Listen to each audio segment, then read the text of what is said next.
What's up, everybody? Welcome back to the channel. This here is Logistical Response, and I got some more debates coming in this time. Guess what, folks? We're talking about Israel, Hamas, Iran, Hezbollah, the Houthi rebels, all that good garbage coming in, and we're going to be debunking Mehdi Hasan. Mehdi is he's a master at manipulating facts, twisting them around, and you gotta love the rationale coming from some of these people. Now, we will get into some stuff, and I will have to say I do agree with Mehdi Hasan on many points in this war, Israel, Hamas, and all that garbage. I agree with him on a lot of things, but, you know, I really can't stand how these people twist the facts around so much, because that is such a large issue in media these days, the media landscape. It's all about twisting and manipulations and lying outright sometimes, which my next video we're going to cover. Oh yeah, a big media manipulation, folks. So be sure to check that out. So be sure to smash that like button. Subscribe to this channel to stay up to date and stay informed with everything that's going on in politics, folks. That's the best way. But I do need y'all's help, so smash that like button. I really, really would appreciate it. It would be a really, really big help. As you can see with the view count and the subscriber count, yeah, YouTube tries to keep me in a box. So if I could get y'all to do me that big favor, subscribe, hit the like button, share this video with anybody and everybody, and let me know how you feel. If you disagree with me down in the comment section, let me know. I will always be in the comment section. I'll respond to just about every single comment. So y'all let me know what y'all think. But without further ado, let's get into the video. Mehdi, let me start with you about where you feel we are now. It seems to me that where we are is that Benjamin Netanyahu, having been very unpopular with Israeli people, following the attacks on Hezbollah, the pager attacks, and then following up with the strikes on the Hezbollah leadership and so on, he's suddenly seen a massive spurt in his popularity, and that seems to have emboldened him now to potentially go for broke with Hamas, with Hezbollah, with the Houthis, and ultimately potentially with Iran directly. Is that your reading of this, and how dangerous is that as a moment for the world? Thanks, Piers. We're in a very dangerous moment for the world. Anyone who thinks otherwise is crazy. I've spoken to Middle East experts who say they've covered the region for decades and they've never seen it boiling like it is now. We could be on the verge of a much wider regional war than Israel has already created. And yes, Benjamin Netanyahu, anyone who follows Netanyahu's career, I think is well aware of the fact that he is a self-serving cynic. He, like Donald Trump, cares about himself more than he cares about his party or his people or his country. And we all know that he's carried on this war, partly, not only, but partly, because he wants to stay out of prison himself. He wants to keep his far-right fascistic coalition together. And of course, escalating and escalating as we get closer to an American election helps him, because as even Joe Biden apparently has acknowledged in private, he's trying to get Donald Trump elected. So for Netanyahu, there's a wide variety of domestic political reasons that help him extend the war. As you say, people tend to rally around in times of war when Iranian rockets or Hezbollah rockets are dropping on Israelis. Israelis, of course, are going to rally around their government. That's only natural. That happens in every country in the world. So, of course, it helps Netanyahu. He's the ultimate cynic. Jonathan Kimrick. All right, so let me get this straight. Let me get this straight. So his rationale for why Benjamin Netanyahu is escalating this war is to help Donald Trump. Are you freaking kidding me?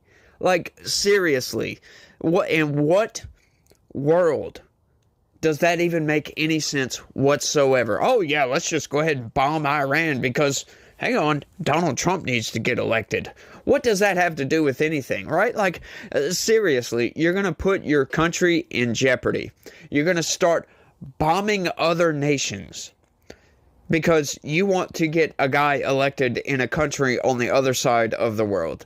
These people live in a delusional world. I don't understand how he can get up on Piers Morgan, of all places, and say these things and say it with a straight freaking face like, yes, oh, it's because Donald Trump. Yes, let's blame everything on Donald Trump, right? Like, even Joe Biden has said this. Quote unquote, Joe Biden has said this in private. You know, see, he threw that little caveat in there. Oh, he had to say this in private. Yeah. It's not going to be official, of course. Yeah, these people, I just, it just, it's entertaining to watch some of these people, and this is why I cover these debates, because it's like, what are you trying to get at here? Are you really giving the rationale for Benjamin Netanyahu escalating the war, putting his country in jeopardy, putting his life in jeopardy? I mean, he's already being investigated by the international criminal courts and all these other places, right? Like the UN. They're all looking into this war for war crimes. He's going to put himself in the bullseye, for crying out loud, to get Donald Trump elected. Are you freaking kidding me? Like, I just don't understand some of these people. But let's keep going with this thing, because there's some more delusions coming in right away. Okay. And just to end that, I will say that, just one sentence, Piers. The next step is indeed Iran.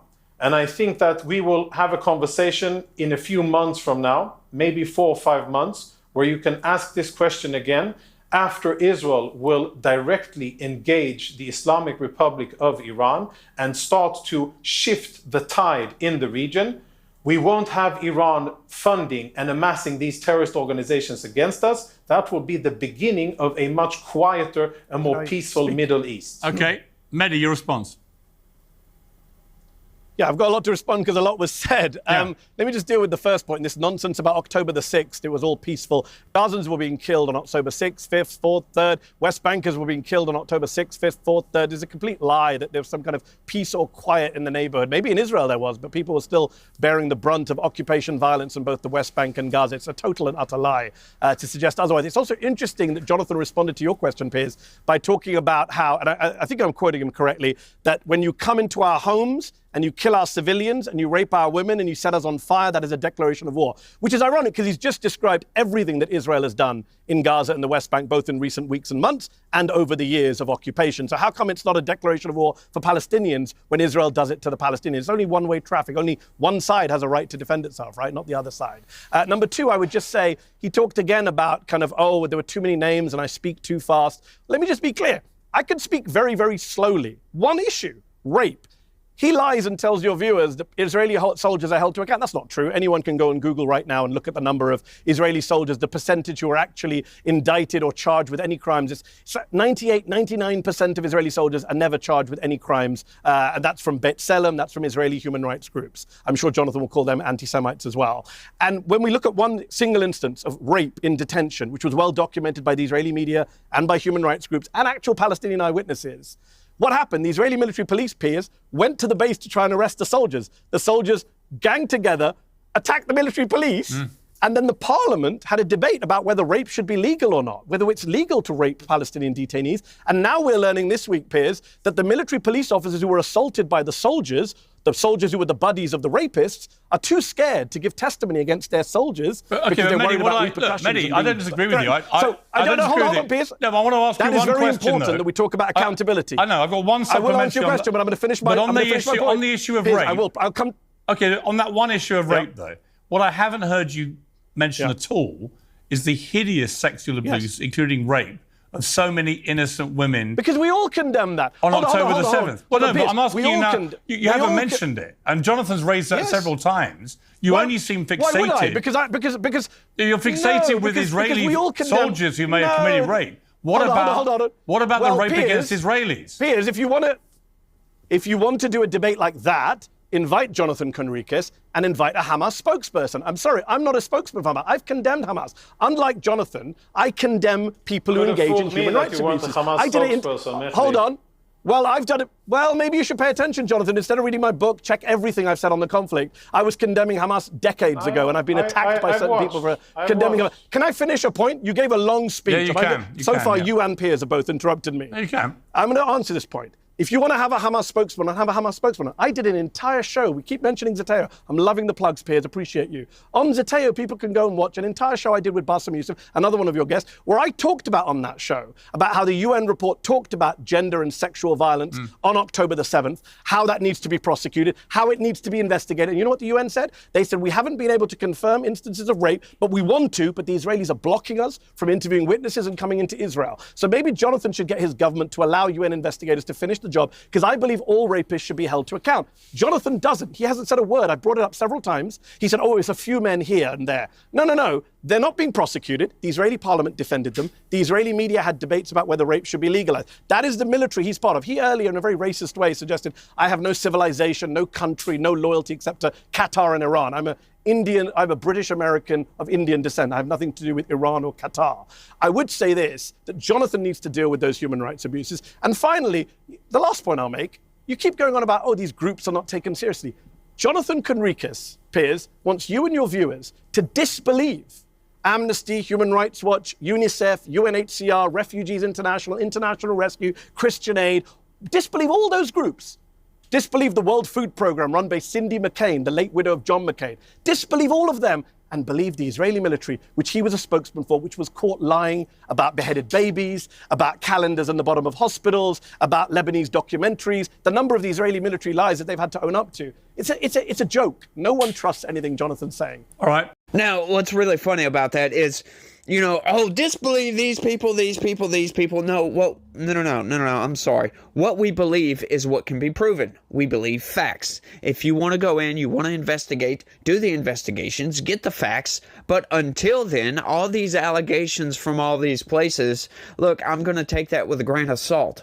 Because, they're known anti-Semites in those organizations, as a matter of fact. So, we tend not to believe, when you're accusing the Jewish people of doing something and your known anti-Semitic rhetoric comes from these places, we're going to tend not to believe that. You bring us facts, you bring us hard evidence, we're going to go in, we're going to believe that. Sure, but you love how he deflects. If you want to talk about graping people, bring in a Hamas spokesperson, for crying out loud. I'm not going to discuss that. It's like, come on, Mehdi, let's have a discussion here. You're the one that brought that topic up, and then you don't want to discuss the topic that you brought up. You want them to bring in somebody else. How come you won't condemn what Hamas done? You say you've condemned it, but you're not doing that here. You're only condemning Israel. And I've watched a lot of Mehdi Hassan. He never condemns Hamas. And I've never heard it. He says he's done it, so I'll take his word for it. I'll give him the benefit of the doubt. However, I've never heard him condemn Hamas, except very briefly, very quickly. I condemn Hamas, but let's talk about Israel. It's like they have Israeli derangement syndrome, because I think that's exactly what Mehdi Hassan has. He has Trump derangement syndrome. He has right-wing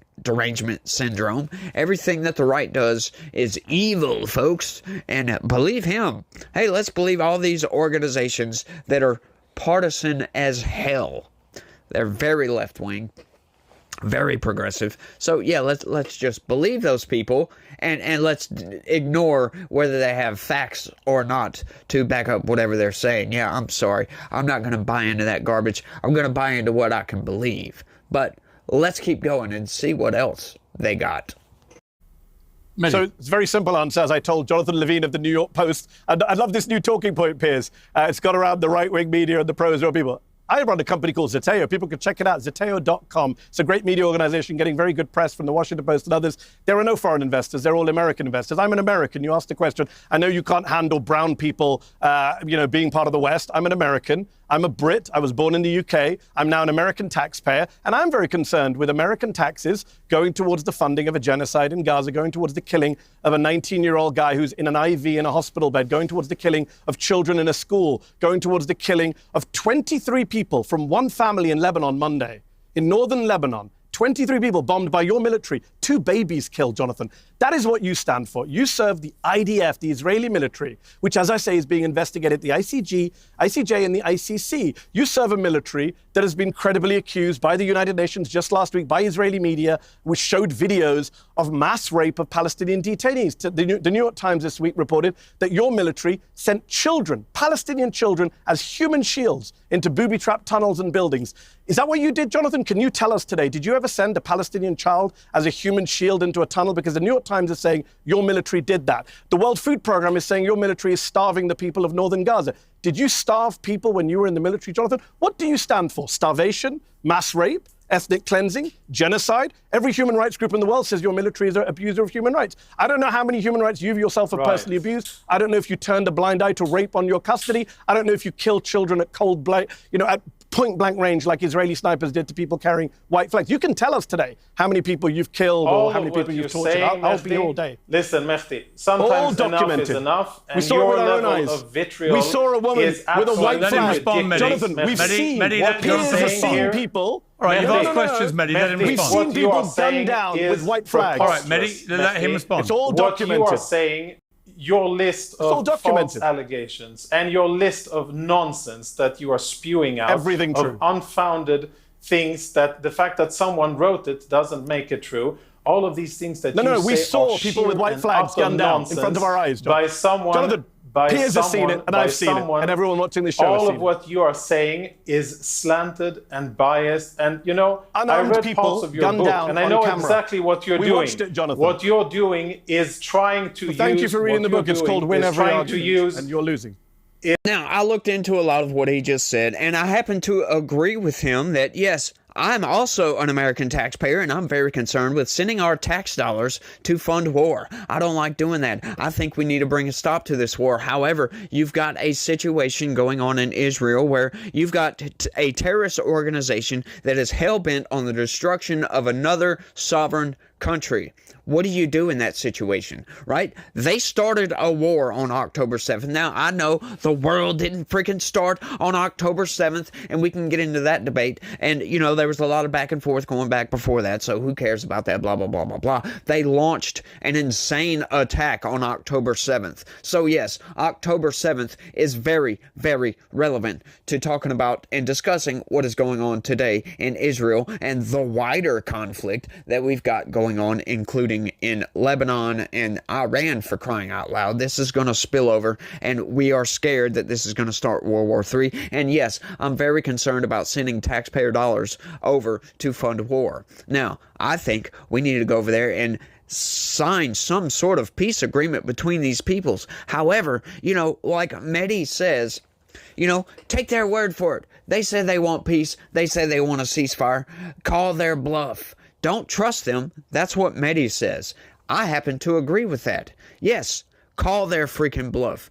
Do it. Because when they violate their own principles, when they violate their own word, time again, now you have documented evidence once again to go in, and now they violated their promise. Now you go in and destroy these people outright. Don't listen to all the chatter. Don't listen to all the noise, all the graping of people going on. Yeah, I looked into that.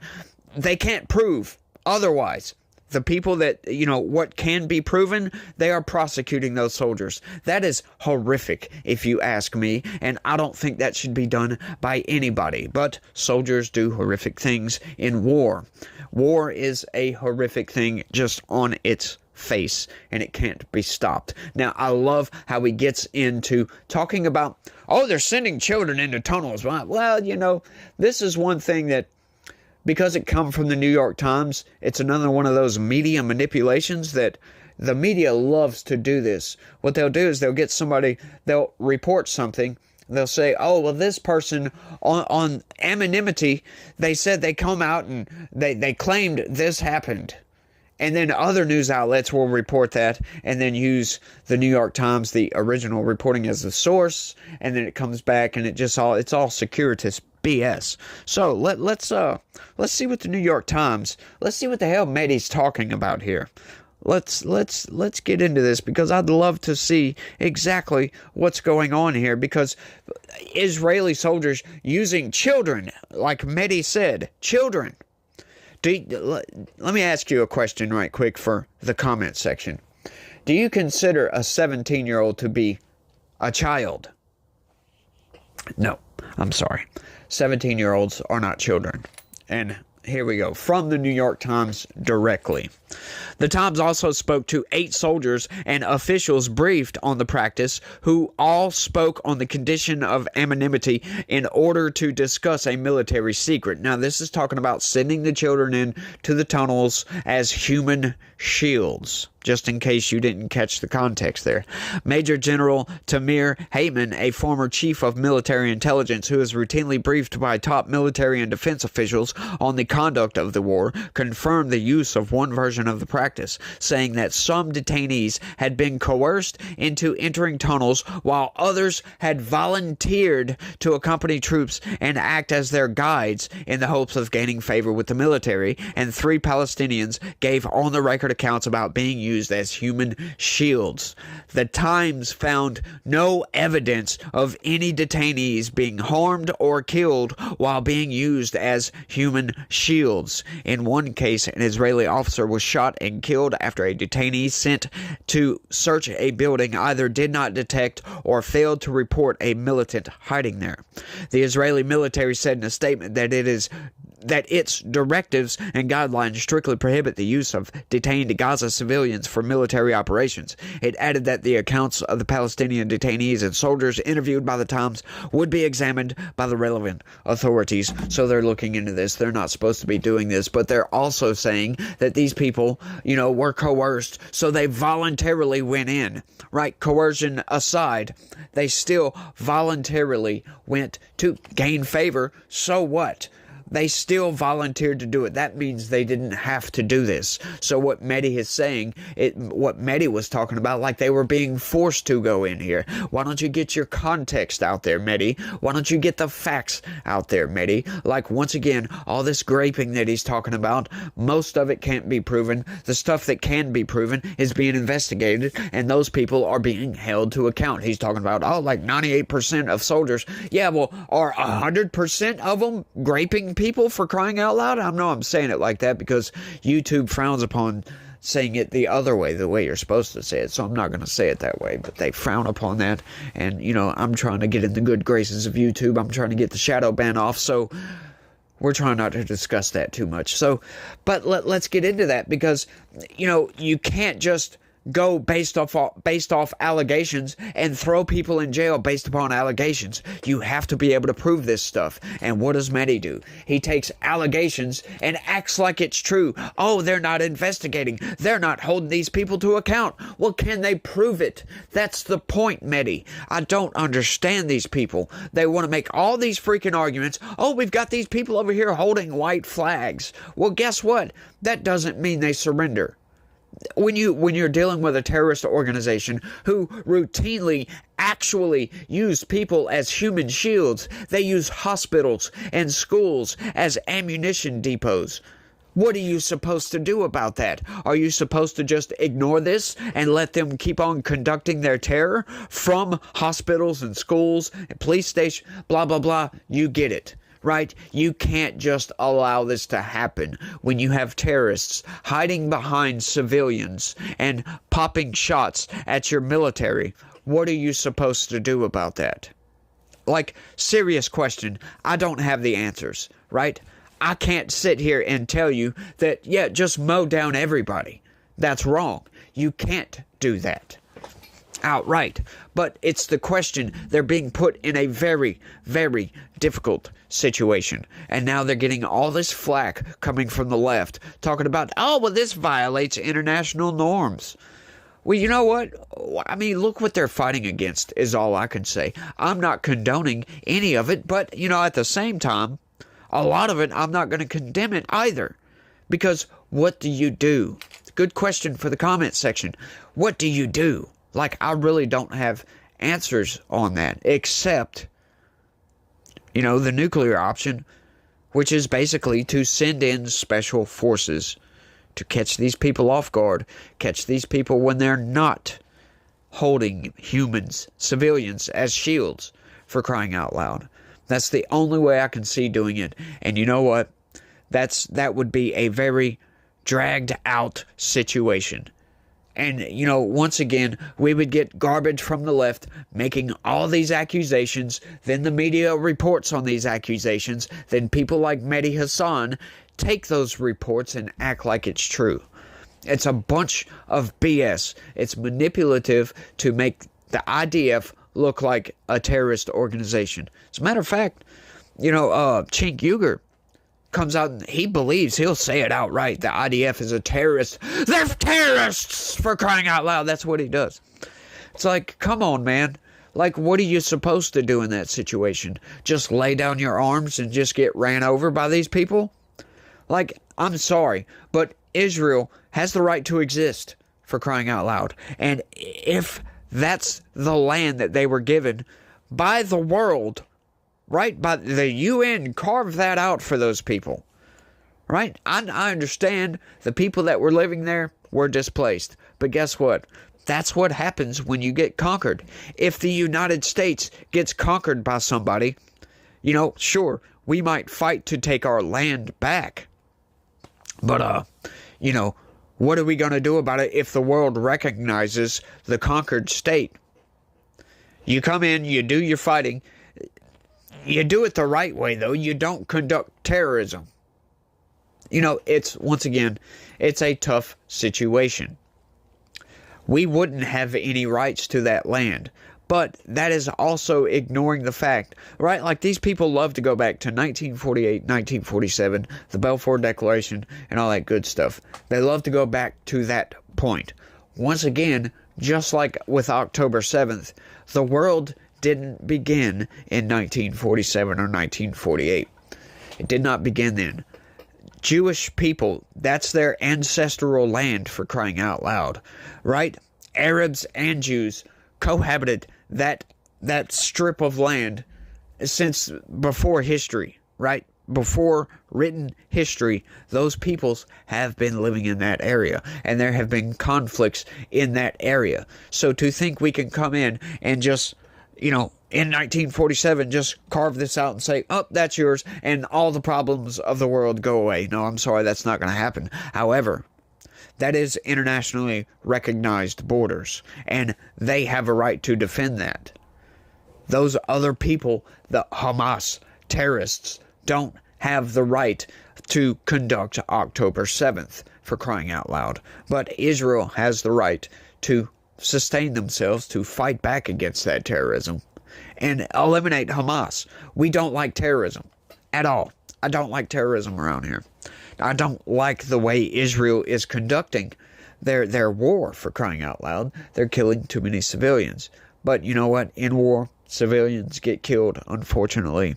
It's part of this world we live in, this imperfect world, right? There's not much we can do about it except try to prevent those deaths by peace, by negotiating peace, negotiating some land, right? Like, I just don't see what this tiny strip of land right next to the Mediterranean Sea is so important to those people they can't move elsewhere and just live peacefully.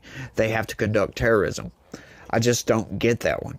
There's so much land around the Med right there that they could go and take uninhabited areas and just set up right there. But they don't do that. No, they don't. Instead, they choose violence. They choose to terrorize Israel, and in return, they get terrorized because, once again, when you vote for Hamas to be your government, for crying out loud, what do you expect? You put a terrorist organization in charge of your government. Do you really expect to live in peace? Do you expect to prosper? Like, serious question for the comment section. Do you expect to prosper living under terrorism? It's mind-blowing that these people can defend this, that we have people in the United States who are pro-Hamas. That's insane. They look at 1947 and justify the terrorism by saying the Israelis are colonizers, for crying out loud. Right? Like, ignoring history, for goodness sakes. Like, come on, people. Look past your own biases here.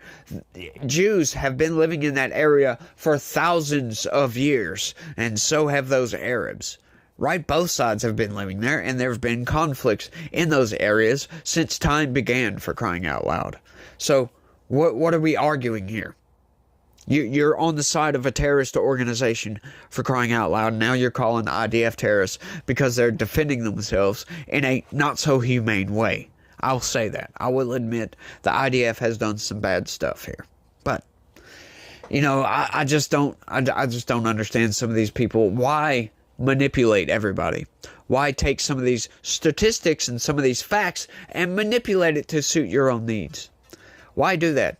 When you can look at everything, give the facts out, give the context out, which is very important, and then go based upon that and say, look, Israel needs to chill out. You can criticize Israel without being anti-Zionist, for crying out loud. You can say, we don't need to be sending our taxpayer dollars over there to fund war. If Israel wants to buy weapons, let them purchase the weapons. Who cares? If Hamas wants to purchase weapons, let them do so. I'm just saying. That's all I got for this one, y'all. But y'all let me know what y'all think about all this down in the comments section, because that is all I've got for this one. I can promise you I'm not going to continue speaking on this issue, because continuing speaking, I'm trying to pull a Kamala Harris. I'm sorry, y'all. But yeah, that's what my next video is going to be on. So yeah, the FCC is going in on CBS, y'all, and it's going to be a good video. So go check that out. Don't forget, smash that like button, subscribe if you're new to this channel, and y'all try to have a good day. Stay legitical.